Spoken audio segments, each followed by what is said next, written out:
insonlarni jar tomon yetaklaydigan, ularni hayotini izdan chiqaradigan zahri qotil, ya'ni giyohvandlik moddalarining tarqalishiga qarshi ichki ishlar organlari tomonidan bir qator tezkor tadbirlar o'tkazilib, qonun ustuvorligi ta'minlanmoqda. Xususan, Mirobod tumani ichki ishlar organlari faoliyatini muvofiqlashtirish boshqarmasi jinoyat qidiruv bo'limi xodimlari tomonidan tumanda tezkor tadbir o'tkazilgan. Tezkor tadbir davomida 2 nafar shaxs qo'lga olingan, ularning yonidan giyohvandlik vositalari aniqlangan.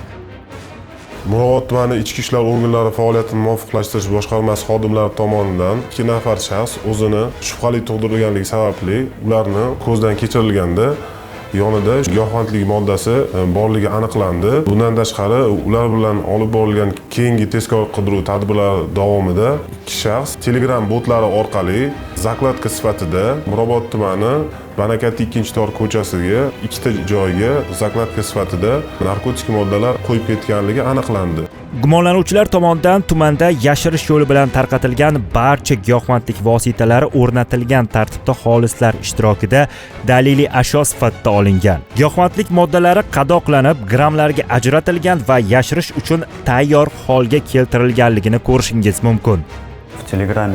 Biz ijtimoiy tarmoq orqali muloqotga kirishdik. Bizga bu giyohvandlik vositalari tarqatish uchun berilgan edi. Belgilangan manzildan olib boshqa joylarga berkitib chiqar edik.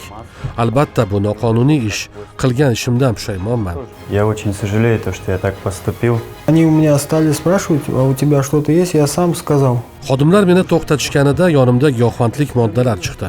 Bu ish noqonuniyligini bilardim. Qo'lga tushmayman deb o'ylagandim. Hozir qilgan ishimdan juda qattiq afsusdaman. Плохой. Mazkur holat yuzasidan Mirobod tumani ichki ishlar organlari faoliyatini muvofiqlashtirish boshqarmasi tergov bo'limi tomonidan O'zbekiston Respublikasi Jinoyat kodeksi 273-moddasi 5-qismi bilan jinoyat ishi qo'zg'atilgan. Gumonlanuvchilarga nisbatan qamoq ehtiyot chorasi tanlangan. O'zbekiston Respublikasi Jinoyat kodeksining 273-moddasi 5-qismiga ko'ra gumonlanuvchilarga sud hukmi bilan 20 yilgacha ozodlikdan mahrum qilish jazosi nazarda tutilgan. Toshkent shahrida bu kabi tezkor tadbirlar davom ettirilmoqda.